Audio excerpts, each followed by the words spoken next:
Assalamu alaikum students, how are you? Hoping you are fine. I am Arsalan, your teacher.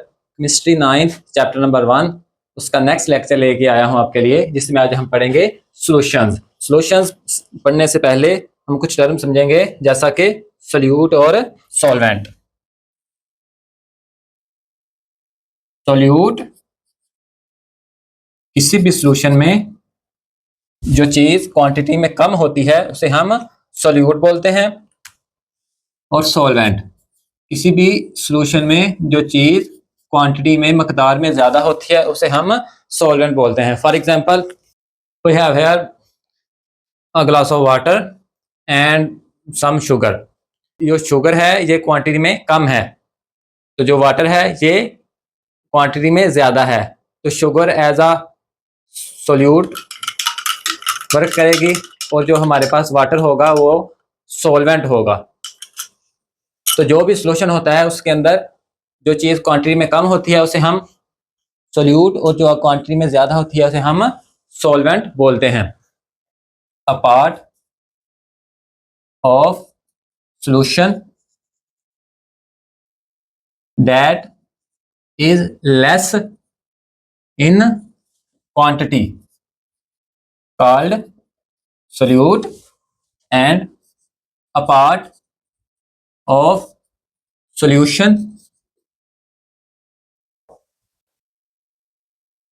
that is more in quantity called solvent।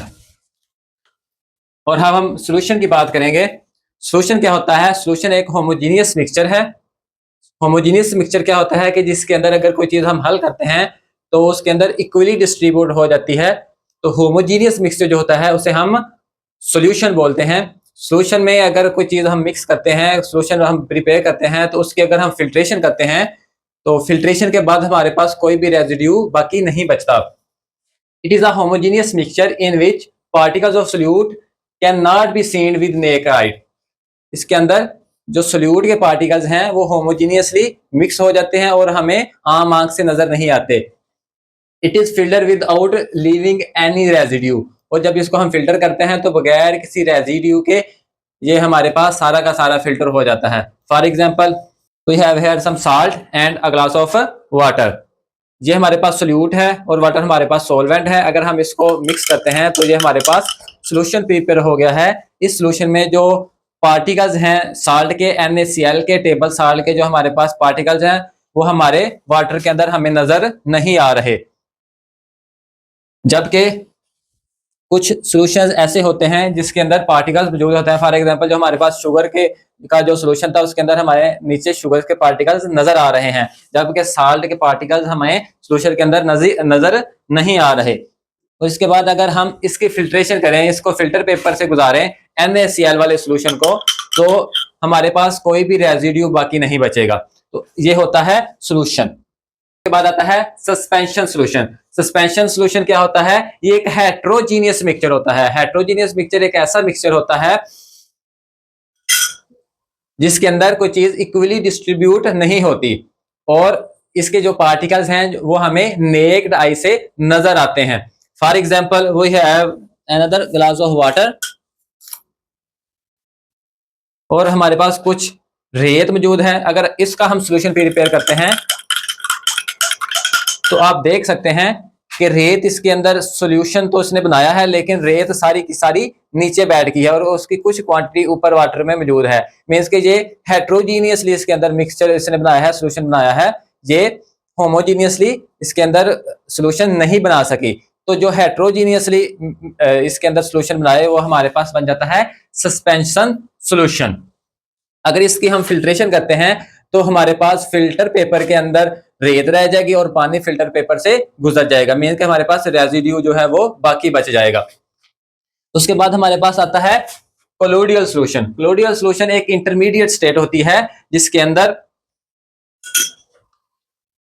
एक heterogeneous और homogeneous mixture bake वक्त दोनों ही मौजूद होते हैं। For example, अगर हम water के अंदर एग वाइट जो है वो मिक्स कर देते हैं, और इसी तरह अगर हम मिल्क कुछ ले लेते हैं और उसको एज अ सल्यूट लेते हैं, तो उसको सॉल्वेंट के अंदर वाटर के अंदर उसका सोल्यूशन बनाते हैं तो वो हमारे पास एक कोलोडियल सोल्यूशन बनेगा, जो कि एक इंटरमीडिएट स्टेट होती है, एक दरमियानी स्टेट होती है। It is a intermediate state, particles can not be seen and filtered without any residue, जिसको हम जब इसकी हम फिल्ट्रेशन करते हैं तो हमारे पास किसी भी किस्म का कोई रेजिड्यू नहीं बचता, और जो इसके पार्टिकल्स होते हैं वो कभी कभार हमें नजर आते हैं और कभी कभार हमें नजर नहीं आते। ये था हमारे पास कोलोडियल सोल्यूशन। और इसके बाद हमारे पास आता है unsaturated solution.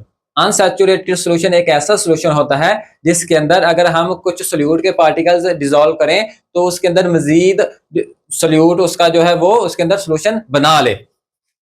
A solution in which more solute can be dissolve at a particular temperature, कुछ खास टेम्परेचर पर अगर उसके अंदर और ज्यादा सोल्यूट के पार्टिकल डिसॉल्व हो सकते हैं तो वो हमारे पास अनसैचुरेटेड सोल्यूशन होता है। फॉर एग्जांपल हमारे पास ये पहले से मौजूद साल्ट सोल्यूशन था, इसके अंदर अगर हम कुछ और salt as a solute add कर देते हैं तो वो उसके अंदर मजीद जो है वो डिसॉल्व हो गया है। जो चीज उसके अंदर मोर डिसॉल्व हो सकती है उस सोल्यूशन को हम अनसैचुरेटेड सोल्यूशन कहते हैं। जबकि अगर हमारे पास ये शुगर का अगर हम सोल्यूशन जो हमारे पास मौजूद था, तो अगर पहले वाली शुगर जो है वो उसके अंदर डिसॉल्व हो चुकी है, अगर हम मजीद इसके अंदर डिसॉल्व करने की कोशिश करते हैं तो वो मजीद इसके अंदर डिसॉल्व नहीं हो रही, जबकि वो नीचे बैठ रही है। तो जिस सोल्यूशन के अंदर मजीद सोल्यूट डिसॉल्व ना होता हो उसको हम सैचुरेटेड सोल्यूशन कहते हैं। A solution in which maximum amount of solute has been dissolved at a particular temperature and cannot dissolve more solute at that temperature, उस टेम्परेचर पर मैक्सिमम जो सोल्यूट था वो हल हो चुका है और मजीद जो सोल्यूट है वो उसके अंदर उस टेम्परेचर पर हल नहीं हो सकता, उसको हम सैचुरेटेड सोल्यूशन कहते हैं। और जिसके अंदर हम मजीद सोल्यूट ऐड कर सकते हैं और मजीद उसके अंदर सोल्यूट ऐड हो जाएगा उसको हम अनसैचुरेटेड सोल्यूशन कहते हैं। और जो हमने बात की कि एट अ पार्टिकल टेम्परेचर, एक खास टेम्परेचर पर अगर हम किसी चीज का टेम्परेचर बढ़ा दें तो उसके अंदर मजीद सोल्यूट ऐड हो सकता है, या अगर टेम्परेचर का डिफरेंस हो जाए तो सोल्यूट का सॉल्वेंट के अंदर मिक्सचर जो है उसके अंदर डिफरेंस पैदा हो सकता है। फॉर एग्जांपल हमारे पास एक साल्ट का सोल्यूशन है और एक शुगर का सोल्यूशन है। ये जो शुगर का सोल्यूशन है अगर इसको मैं हीट करता हूं तो इसका टेम्परेचर बढ़ जाएगा, तो अगर टेम्परेचर बढ़ जाएगा तो इसकी सोलिबिलिटी भी इंक्रीज हो जाएगी, ये मजीद सोल्यूट इसके अंदर और जो है वो हल हो सकता है। जबकि ये हमारे पास NaCl है तो इसका अगर हम टेम्परेचर बढ़ाते हैं, इसको हम हीट देते हैं तो इसके अंदर कोई भी डिफरेंस नहीं आएगा, टेम्परेचर बढ़ाने से इसकी सोलिबिलिटी के अंदर कोई भी डिफरेंस नहीं आएगा। जबकि शुगर जो सोल्यूशन है उसके अंदर मजीद अगर हीट करते हैं तो उसके मजीद सोलिबिलिटी बढ़ जाएगी। तो ये होता है एट अ पार्टिकुलर टेम्परेचर, एक खास टेम्परेचर पर अगर कोई चीज उसके अंदर हल होती है तो उसको हम अनसैचुरेटेड सोल्यूशन कहते हैं। अगर खास टेम्परेचर पर कोई मजीद सोल्यूट पार्टिकल्स अगर सोल्यूशन के अंदर हल नहीं हो रहे तो उसको हम सैचुरेटेड सोल्यूशन बोल देते हैं। उसके बाद आ जाता है effect of temperature on solubility. जैसा कि हम पहले बात की है कि टेम्परेचर का इफेक्ट होता है अनसैचुरेटेड सोल्यूशन और सैचुरेटेड सोल्यूशन पर। अगर किसी चीज का हम टेम्परेचर चेंज करते हैं, किसी सोल्यूशन का टेम्परेचर चेंज करते हैं तो उसकी सोलिबिलिटी कम भी हो सकती है और वो बढ़ भी सकती है। Change of temperature having different effects, अगर हम टेम्परेचर चेंज करेंगे तो उसका इफेक्ट डिफरेंट होगा। Particularly increase in temperature increase solubility, अगर टेम्परेचर बढ़ाते हैं तो आमतौर पर सोलिबिलिटी जो है वो बढ़ जाती है। But can not as general, लेकिन जनरली ऐसा नहीं होता, अमूमन ऐसा होता है लेकिन हर बार ऐसा नहीं होता। फॉर एग्जाम्पल हमारे पास KNO3 है, पोटाशियम नाइट्रेट, और AgNO3 है और KCl है। तो अगर वाटर के अंदर इनको हम मजीद सोल्यूट इसका ऐड करें तो अगर टेम्परेचर इसका इंक्रीज कर देते हैं तो इनकी सोलिबिलिटी वाटर के अंदर बढ़ जाती है।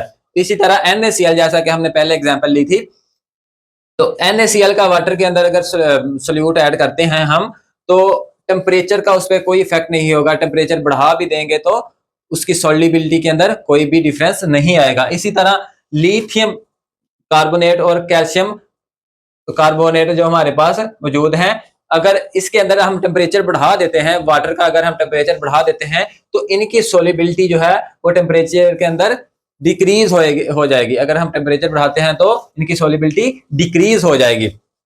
इसी चीज को हम, ये दो चार्ट हैं, इनके हेल्प से समझने की कोशिश करते हैं। इधर हमारे पास एक चार्ट है, एक ग्राफ बना हुआ है जिसके अंदर इधर हम टेम्परेचर बढ़ा रहे हैं। इधर 0 डिग्री सेल्सियस टेम्परेचर है, 30 डिग्री सेल्सियस टेम्परेचर है, 60 है और 90 है। इधर हम 100 ग्राम के अंदर उनकी जो सोल्यूट पार्टिकल्स हैं उनकी ग्राम्स को बढ़ा रहे हैं। जैसे कि 100 ग्राम वाटर है, उसके अंदर हमने 50 ग्राम जो है वो किसी भी चीज KNO3 का सोल्यूशन लिया हुआ है, और फिर उसके बाद 100, उसके बाद 150 ग्राम।